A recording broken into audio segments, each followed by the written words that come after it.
欲渡黄河冰塞川，将登太行雪满山。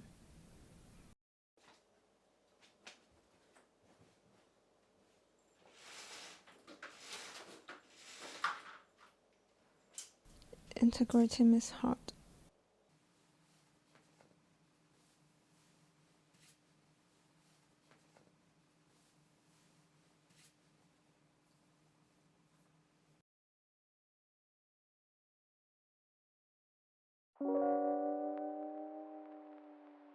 I arrive with a backpack, 2 suitcases, and full of expectation in being the trigger of this multicultural community.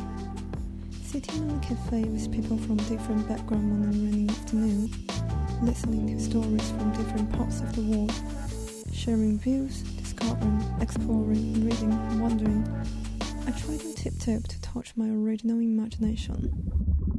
But what this all amounted to was the heart that I tried to integrate, the beat I feel. The bitterness always has its voice inside. A sense of betrayal that comes from being able to fit in followed me around. This holiday, many people are talking about AFL, but I have no knowledge on that. I'm totally uninterested in that. I want to join the conversation, but I ask myself many times, are you subservient to foreign things? Are you betraying? I have no answer to myself. The harder I try, to me, the more I feel I lost parts of mine. I think most of the time we're in the process of searching for identity. And the self-search will be more intense in another environment. On the one hand, people want to abandon their original cultural attributes and enter the new culture, but when they find it difficult to do so, eventually they will return to the identification and resonating with their original culture. Finally, the search for balance will shape the self-search.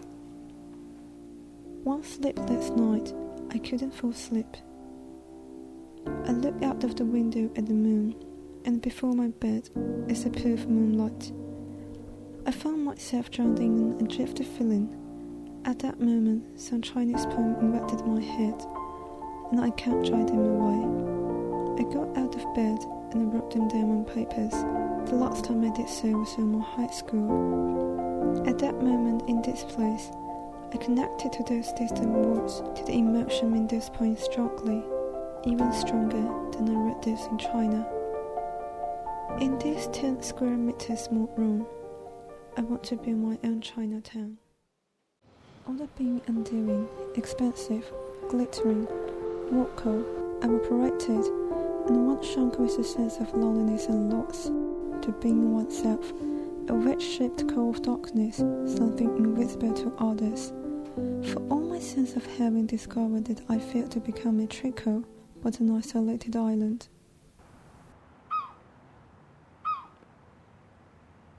Last semester, there was an intriguing thing in one of my classes, because most of students were Chinese students and only 2 local students there, and these 2 students could not group writing successfully. Somehow, at that moment, I emphasized with them. People are isolated islands, but humanity and emotions are ocean. That happiness, sadness, even embarrassment, like undercurrent to connect people from different places, silently, closely, and strongly.